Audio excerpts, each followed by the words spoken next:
PESA कायद्याची जनजागृती करण्याचा कार्यक्रम नांदेड जिल्ह्यामध्ये मोठ्या प्रमाणात जिल्हा प्रशासनाच्या वतीनं सुरू आहे।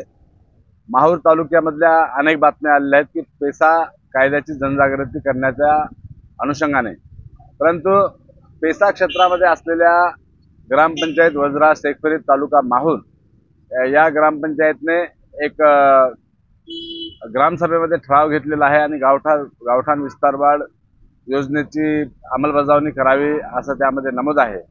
तसेच पेसा क्षेत्रात असलेल्या ग्रामपंचायतने ठरावामध्ये असं देखील नमूद केलेलं आहे की मागील 50 वर्षापासून त्या गावामध्ये नवीन प्लॉट पडलेले नाहीत। वज्रा गावाच्या आजूबाजूला सर्व जमीन जी आहे ती जंगल खात्याची आहे आणि काही राहिलेली जमीन जी आहे ती जमीन सर्व दत्तशिखर संस्थान माहूरगड यांच्या नावाने आहे।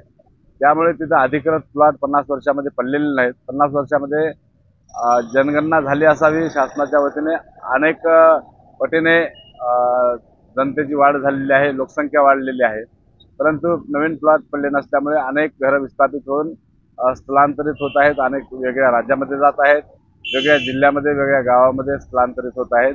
ही अत्यंत दुर्दैवाची बाब आहे आणि वज्रा गावठाण विस्तार वाढ योजनेची अंमलबजावणी व्हावी।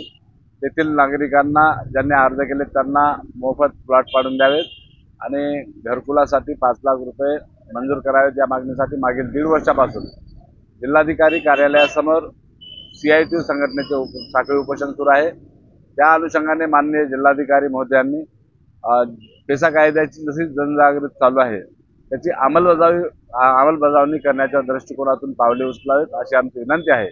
आणि माहूरमध्ये देखील आमचे साखळी उपोषण आणि धरणे आंदोलन झालेले आहेत। किनवटचे विद्यमान आमदार माननीय भीमराव केराम साहेबांनी एक उपोषण सोडविलं आणि त्यांनी आश्वासन दिलं होतं की यांना सर्व अर्जदारांना राहण्याच्या घराची आम्ही मागणी करू, परंतु अद्याप ती मागणी पूर्ण झालेली नाही।